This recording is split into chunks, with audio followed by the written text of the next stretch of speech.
Selamat malam saudara, Anda bergabung dalam Kompasiana TV bersama saya Cindy Sistiarani. Saudara, kekerasan atau pencurian kendaraan sepeda motor dengan menggunakan kekerasan. Bahkan tidak segan pelaku hingga menghilangkan nyawa korban sudah sering kita dengar beberapa waktu terakhir. Tapi yang paling mencuri perhatian masyarakat adalah ketika informasi atau berita soal pembegalan, yaitu perampasan kendaraan bermotor dengan menggunakan kekerasan muncul atau marak terjadi di Depok, Jawa Barat. Bukan hanya di Depok, tapi kini kasus begal juga telah terjadi di sejumlah daerah di Indonesia. Ini yang harus kita tingkatkan adalah kewaspadaan terkait terutama bagi Anda pengguna sepeda motor dan sering berada di luar rumah atau beraktivitas di luar rumah dengan menggunakan kendaraan sepeda motor di jam-jam yang bisa dikatakan rawan, yaitu tengah malam hingga dini hari. Nah, terkait dengan begal motor ini kami punya informasi selengkapnya untuk Anda. Ini dia. Depok merupakan kota satelit yang mengalami perkembangan yang sangat pesat. Karena letaknya yang dekat dengan ibu kota, Depok menjadi kota yang penting dari segi ekonomi, sosial, dan keamanan. Selama 1 bulan kemarin, sudah 2 nyawa melayang di sejumlah titik yang menjadi rawan aksi pembegalan. Ada 3 titik yang menjadi rawan lokasi di kota Depok, antara lain yakni Jalan Margonda, Jalan Juanda, dan Jalan Siliwangi. Dengan semakin maraknya tindak kriminalitas di kota Depok, pihak polisi langsung meningkatkan keamanan yang dibantu dengan warga dan komunitas biker yang ada di kota Depok.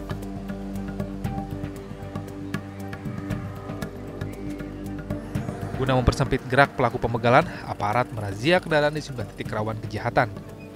Semua kendaraan roda 2 yang melintas diperiksa petugas, bahkan sampai barang bawaan pengendara pun tak luput dari pemeriksaan. Banyaknya wilayah di kota Depok yang masih sepi dan minimnya lampu penerangan juga menjadi penyebab kerawanan tindak kriminalitas. Selain untuk tetap selalu waspada ketika melewati jalur yang menjadi rawan pembegalan, warga berharap pemerintah kota Depok memperbanyak lampu penerangan jalan serta membangun sejumlah pos polisi. Tim Liputan, Kompas TV.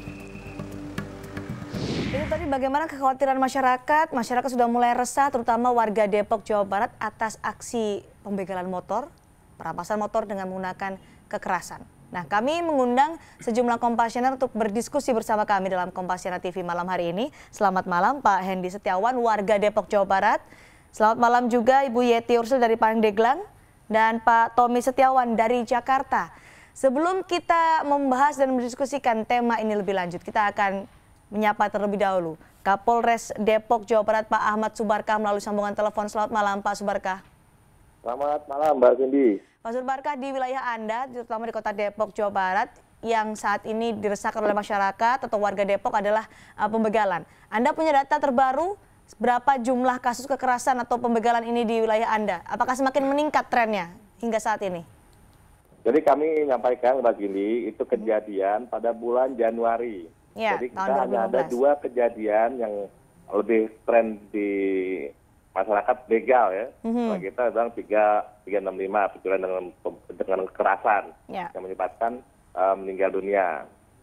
Mungkin kalau dibilang sering, tidak sering karena hanya terjadi 2 kali aja di wilayah Depok. Dan ini sudah kita antisipasi setelah kejadian terakhir tanggal 25 Januari. Kita tingkatkan patroli kita, terutama di tempat-tempat yang tadi. Pak Subarkah, kalau memang dikatakan tidak sering, Anda menyatakan tidak sering, tapi yang meresahkan adalah mereka tidak segan-segan melukai korban, bahkan sampai menghilangkan nyawa, Pak Subarkah. Lalu tindakan yang dilakukan oleh Polres Depok dalam hal ini untuk bisa melindungi masyarakat dan juga mengantisipasi agar pembegalan ini tidak kemudian meluas ke wilayah lain, juga di wilayah-wilayah lain di Depok. Apa yang dilakukan oleh Polres Depok?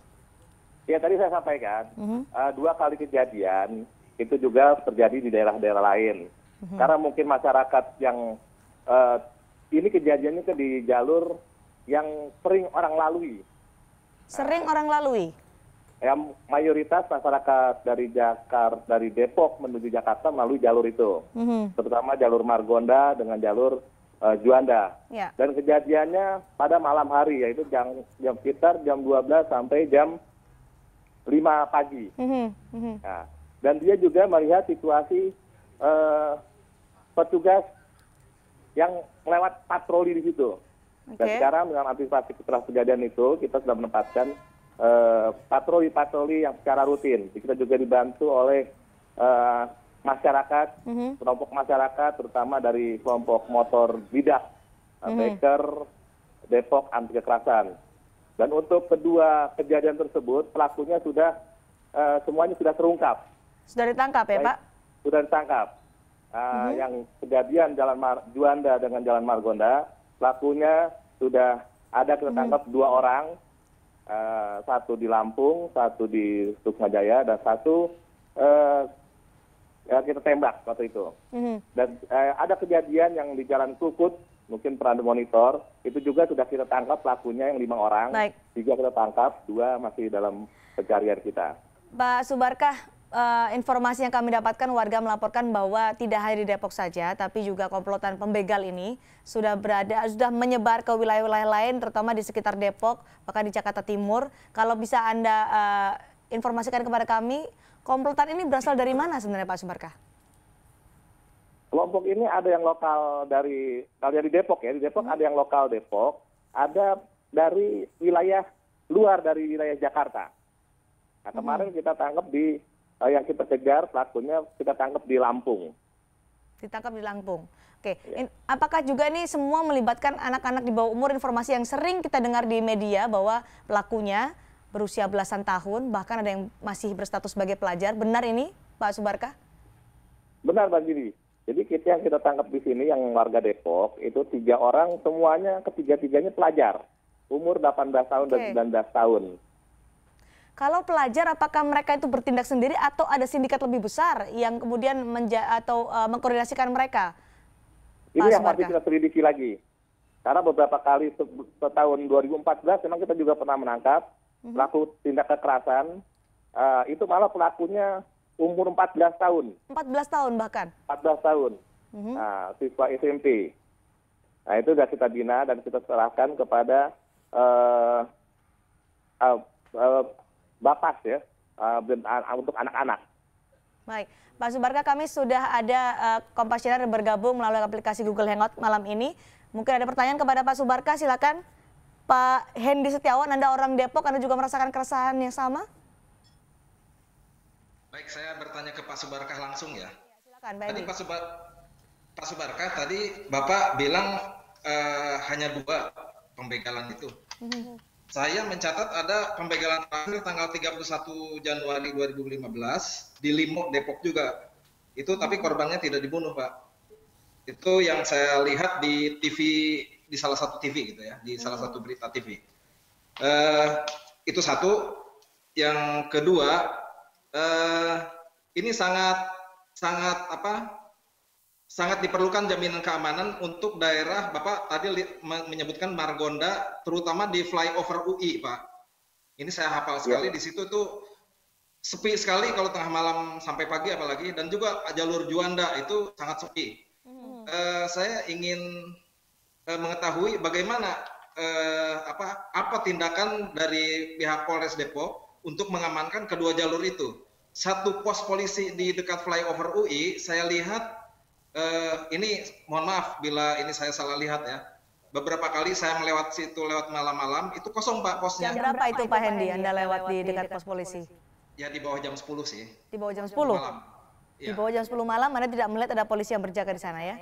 Iya, di sebelah, kalau dari arah Margonda arah ke Kelapa II, itu ada pos polisi di sebelah kiri. Dan di situ memang ngeri juga, saya juga walaupun saya naik kendaraan roda 4 lewat situ, kalau tengah malam biasanya saya melanggar aturan naik ke atas dulu.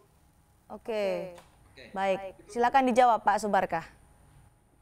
Betul Pak, itu jadi emang yang tadi yang 2 saya sampaikan itu yang menimbulkan korban jiwa. Yang satu kejadian yang di Limo yang di Kali Krukut, itu yang pelakunya langsung besoknya kita tangkap, yang pelakunya anak-anak sekolah. Untuk mengantisipasi kejadian ini, kita melaksanakan patroli rutin setiap saat. Jadi memang untuk pos yang di bawah flyover UI, itu sebenarnya masuk Jakarta Selatan, UI. Nah, kalau Bapak lihat perbatasan, itu perbatasan sekitar 200 meter, baru perbatasan masuk di Depok. Oke, tapi memang, apakah tidak ada koordinasi Pak dengan Jakarta Selatan? Kita sudah koordinasi, itu adalah pos lalu lintas. Pos lalu lintas, itu kita isi pagi hari pada saat jam-jam berangkat dan pulang warga dari kantor untuk mengurai kemacetan. Di luar Jadi itu? Di luar itu sekarang sudah kita menempatkan anggota yang berpakaian preman di situ. Ada di Jalan Juanda, di Jalan Margonda, yang saya tempat ada di GDC, di flyover Arif Rahman Hakim, dan di Siliwangi. Itu kita tempatkan pakaian preman yang kita namakan adalah string service kita. Itu bekerja dia mulai jam 10 malam sampai jam 6 pagi. Artinya selesai yang berpakaian dinas menjaga pos di situ. Artinya selalu ada, Pak Subarkan menjamin itu bahwa selalu ada penjagaan di wilayah-wilayah yang dikatakan rawan di Depok, di kota Depok. Insya Allah. Kalau sudah kita tekankan semua, itu kita berbagi beberapa posko mereka, posko yang berpakaian preman. Baik, Pak Subarka dan juga Kompasional, kami di studio juga telah mengundang perwakilan dari Depok Tiger Club, Mas Landos. Selamat malam, Mas Landos. Selamat malam. Kalau Anda mendengar perbincangan dari Pak Subarka, kemudian juga Pak Hendy, warga Depok, Anda juga setuju dengan wilayah-wilayah rawan yang ternyata masih banyak ditemui? Kalau tadi Pak pos polisi tidak ada yang menjaga, tapi Pak Subarka menyatakan ada, tapi berpakaian preman. Kalau Anda menilainya seperti apa kondisi di sana? Salam hormat buat Pak Kapolres, Pak Ahmad. Salam bidak. Karena Detik sendiri tergabung dalam anggota bidak. Oke. Bikers anti kejahatan. Bikers anti kejahatan dari Polres Depok ya. Oke. Jadi memang benar kata Pak Kapolres bilang tadi, memang untuk saat ini memang sudah kondusif tempatnya. Sudah kondusif artinya. Sudah kondusif. Tapi memang pemberitaan yang di media ini yang agak dilebih-lebihkan kalau menurut saya. Karena saya sendiri... Tapi ada yang meninggal korbannya, kemudian juga dilukai. Iya, betul. Itu karena ada itu kita bergerak.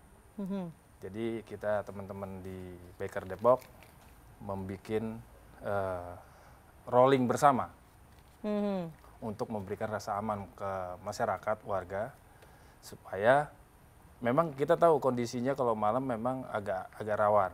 Nah itulah kita cetuskan dari bidak membuat rolling bersama untuk memberikan rasa aman.